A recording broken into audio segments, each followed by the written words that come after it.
কি হয়েছে কি এত হয়েছে কিসে? এই মেয়েটা গ্রাম থেকে স্যারের সঙ্গে দেখা করতে এসছে। এখন স্যারের সাথে দেখা হবে না, স্যার অফিসে বেরোবে, রেডি হচ্ছে। একটা সত্যি কথা বলো না বু, তোমার সাথে কি শফিকের বিয়ে হয়ে গেছে? হ্যাঁ হয়ে গেছে। সিকিউরিটি, তুমি গেটে থাকতে সব গিয়েছো, সব ভিতরে ঢুকে কি করে? তাড়াতাড়ি বের করো।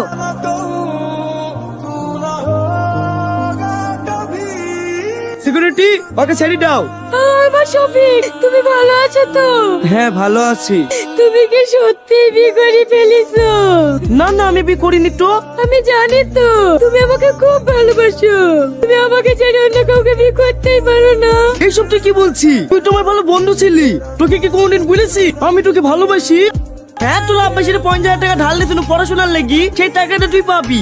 ম্যানেজার, ওকে ইন্টারেস্ট সহ 1 লক্ষ টাকা দিয়ে দাও। না না, আমি তোমার টাকা নিতে আসিনি। এই চলো, তোমার আবার অফিসে লেট হয়ে যাচ্ছে।